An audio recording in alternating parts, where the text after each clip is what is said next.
All right. How'd you guys feel about LAWTUBE this week? A lot of cool shit? Not a lot of cool shit? My favorite thing about this whole entire week was watching Daryl Brooks get sentenced to, like, I was going to say 1,230 years because that's what I said in my video, but I had a correction in the comments and they said that his bail jumping charges, which I believe were 6 years each, were concurrent, so technically they only really count as 6 years, but still, that was definitely the highlight of this week. There's been some other stuff. Let's see. Let's start with my faves. Obviously, I like to cover Boss Attorney Bree. I think she's dope, and she didn't stream this week. She did say that she would be back on Tuesday, so expect that. Attorney Tom did an FTX story. If you're interested, it's nice and short. What I thought was cool about his video is that he has a friend who makes videos who had already clipped a little bit of the FTX stuff. So he was able to just show the clip of CoffeeZilla's video to bring his audience up to speed. And I thought that was really cool. Here's a quote that I saw on Attorney Tom's community page right before I started doing this. And it says, it's about FTX. It says, if the courts find that crypto/yield-bearing accounts FTX was offering is a security, ... it will not matter if the celebrities knew whether or not FTX was a fraud, only that they promoted the product. If you got 10 minutes, you're curious about what's happening with FTX, that'll probably help get you there. Emily D. Baker. Now, Emily streamed the Brooks trial live all week. That was, oh gosh, it was so hard to watch the victim impact statements. She did a Coffee and Cursey Words live stream also, talking mostly about Elizabeth Holmes. And she's the Theranos woman who, well, she was sentenced. She was also talking a bit about Taylor Swift and the Ticketmaster debacle. So if you're interested, that's kind of what Emily's up to. A little pop culture always. Good Logic. Okay. Do you guys remember me clipping Nick and Joe together? And Joe is like, I get all of my tips from you. You know, I try to just emulate you and do what you do so that I can be successful.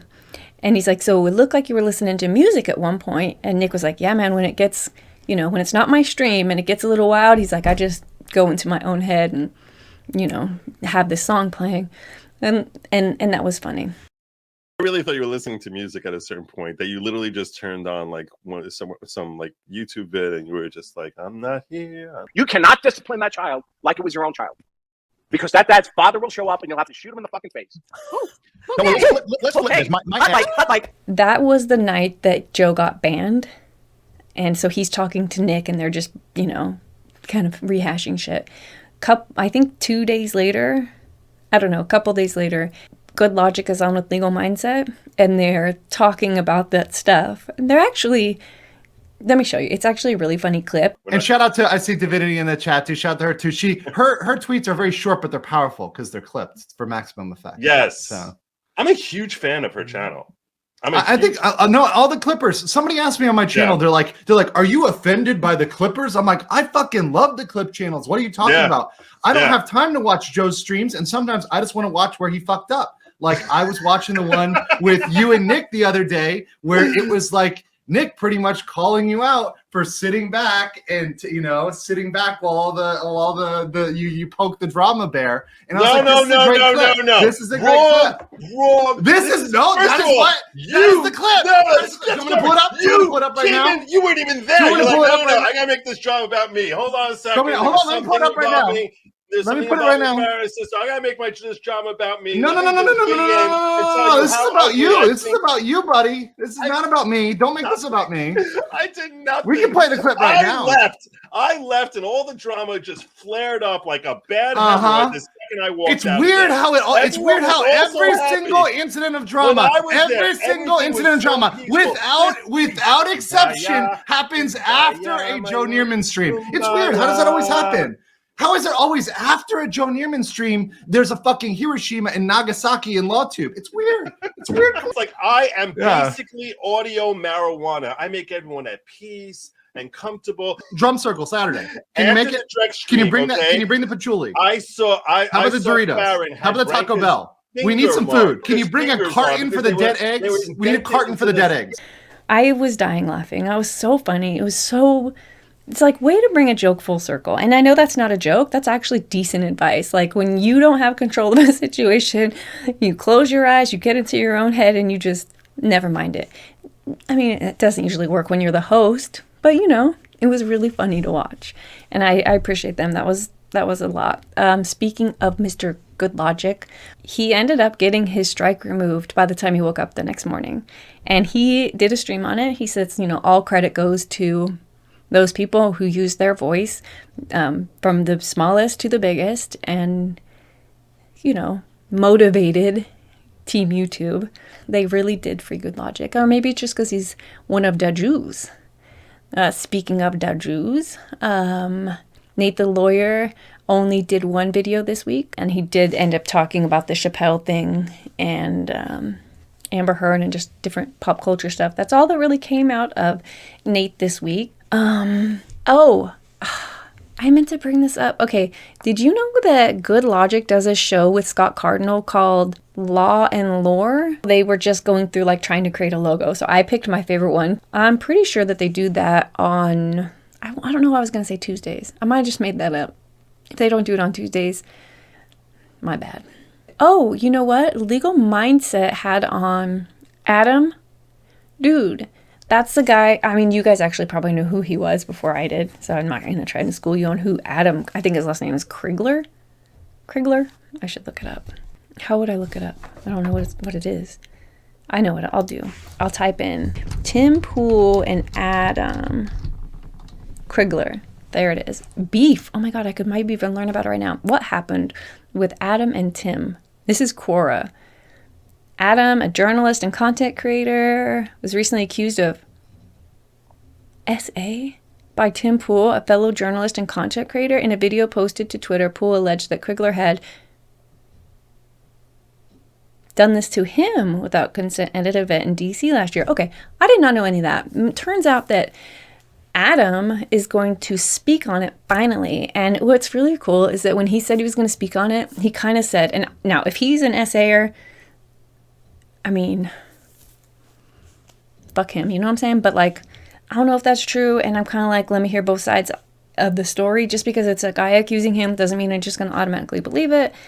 But what was I going to say? Oh, Adam said when he was talking to Mindset that he started being on Rumble and people were asking him questions. And he kind of said this and then said that. And he said just the freedom of speech that platform offered him, it started empowering him to want to speak and to say his truth. But I did think it was interesting, and I could tell a lot of people cared. That's just watching chat and being there, listening to how the community was responding to Adam being on Legal Mindset. I was like, this is definitely something a lot of you guys are interested in hearing. And I mean, now that I read that, I'm kind of interested in hearing it too. What the fuck over? So that's happening.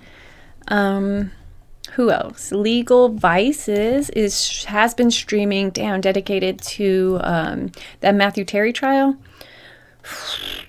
That's a lot. He's done a lot. That's a Florida case, and he has a Florida attorney on there with him that's helping them explain everything, and it's actually really dope. When he says this is a problem for the prosecution and they got sloppy, and that this could be the one thing that takes it out of the hands of being a death penalty case, it's ooh.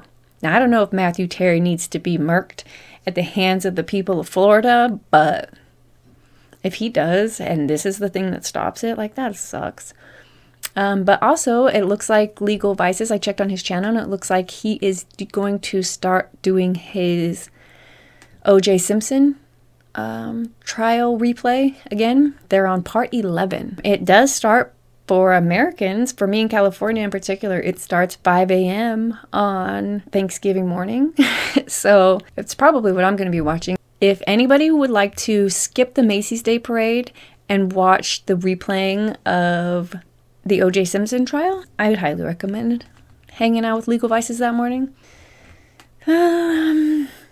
Ricada has been on YouTube for 5 years. 5 years, and he's already got a 500,000 subscribers, and he's like King Grifter. That's pretty good.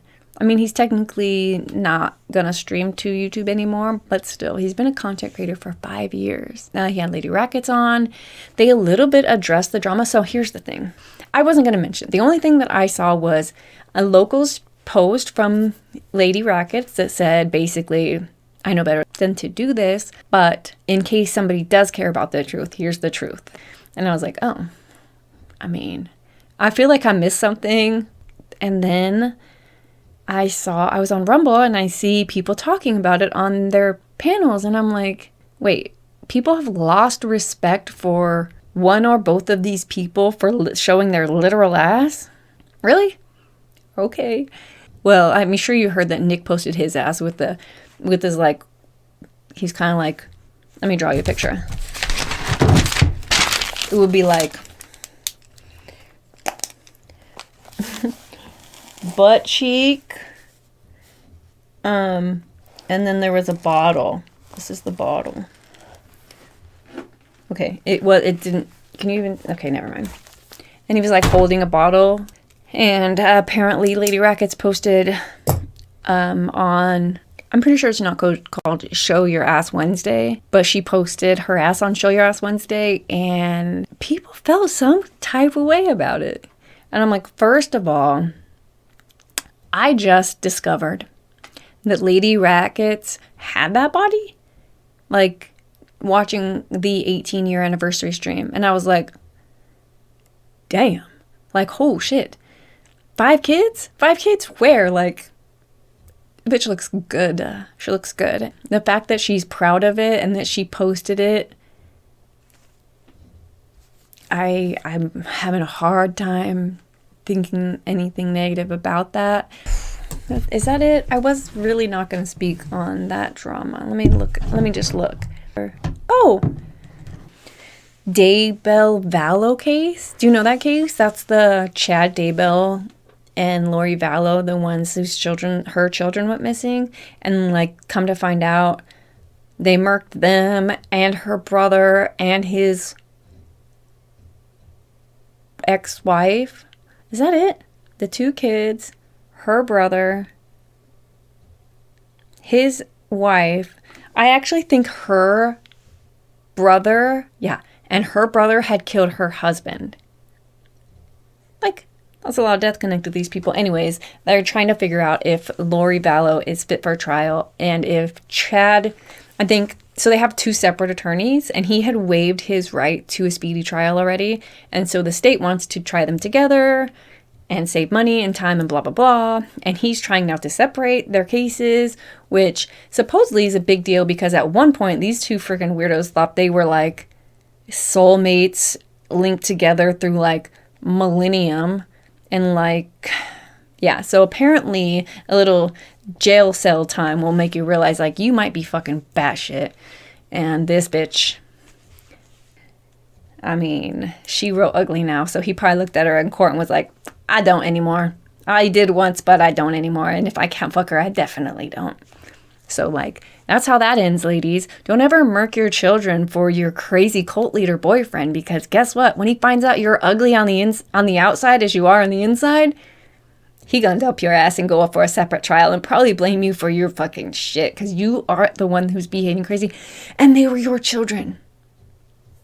Anyways, so what was I talking about? Oh, that's the attorney you know, and he did some really good videos on that, and you should go watch. Jessica Reloaded has a new co-host for horror.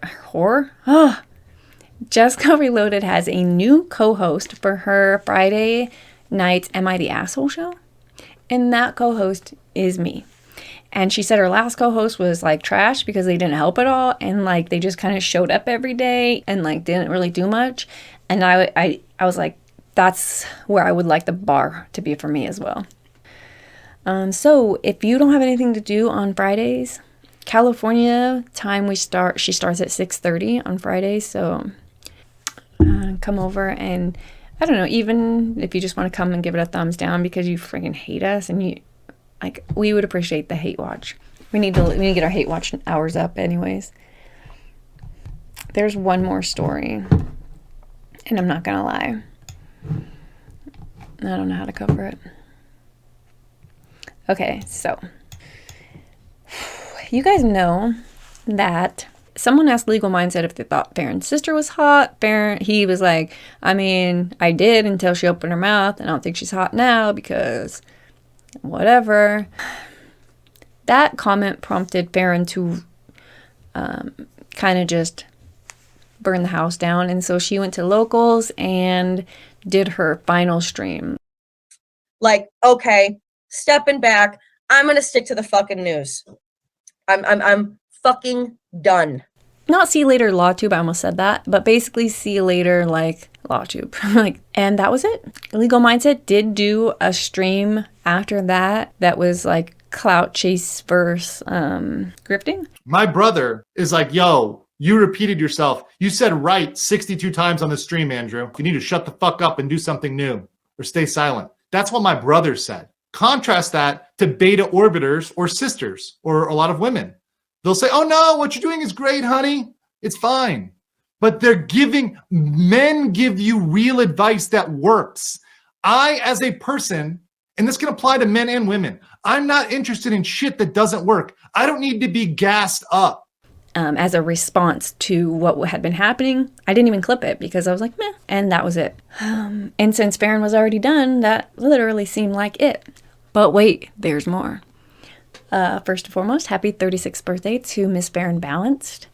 I saw that you yeeted your Discord, and actually you didn't yeet your Discord, you just deleted all of the content. And I was like, ooh, something's happening.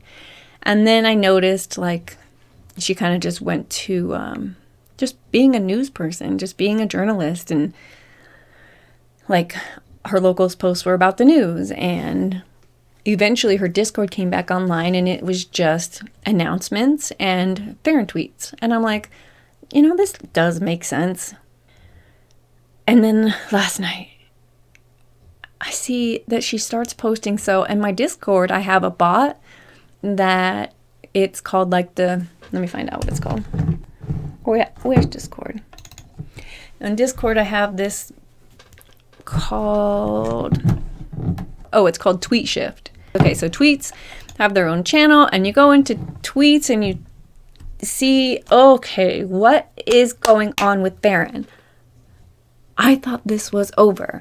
And instead I had to see that Andrew has blocked her on both locals and Twitter. And the last thing I saw was her saying that Andrew, Mr. Legal Mindset, is not a real attorney. And I was like, several things. First of all, he's not. Like, I never even thought to check. Second of all, like, he probably is. So this tweet bot, it takes any tweets I ask, any people's tweets I ask it, and just reposts them here. So if you don't have Twitter, you can just come to my Discord and see what all of these guys are talking about. It looks like Hogue is talking about Taylor Swift's Ticketmaster stuff too. So if you're interested and you like the way Hogue is a little bit slower, not slower, but like it's more mellow energy than most of the lawyers that I've talked about today. He looks like he's doing Taylor Swift. And I know about that because in Discord, my tweet bot has told me. That's dope. Legal Mindset. Live now with Uncivil Law. Man, I'm sorry I missed that. Any old Faran drama, any old Faran Legal Mindset Andrew Bronca drama, I can almost guarantee you is going to go by the wayside. And we are going to... Let me go to Twitter. What the fuck is Twitter's icon look like? A bird? There it is. We're going to go to Legal Mindset and see if he's responded at all to this. 1 hour. Hey, Elon, in Twitter Sport, let's have Arcada freed from Twitter jail as well. We'll go ahead and retweet that. I'm going to say this as a retweet, quote tweet, and then tag Team YouTube again. So they get another tag because they are going to hate that. Tweet. No. There is no reply because guess what? Legal Mindset gives no fucks. I just checked. Best Korea, it's always totes adorbs. Delete that tweet, please. Please don't ever say totes adorbs. Yeah, there's literally nothing here. Just some weird shit. Let's all get together and find out if Legal Mindset is a big fat fucking liar. I'm just kidding. I really don't think he is. Should I look it up while we're on the internet? Let's do it. Florida. Oh, I don't know Andrew's last name. How the fuck am I going to look that up? Andrew, Esquire. Florida bar. Guess what I found? A bunch of really good looking food. All right, we're not doing this. When somebody has the audacity or somebody has the balls to put in print and publish to the world a fact behind calling themselves a journalist, she's putting her journalistic credibility on the line by saying, I've investigated this and he's not licensed. I'm like, we're going to learn today. So, thanks for hanging out this week in LawTube with me. I'll update you if there's an update. We'll talk soon. Like sands through the hourglass, so are the days of our lives.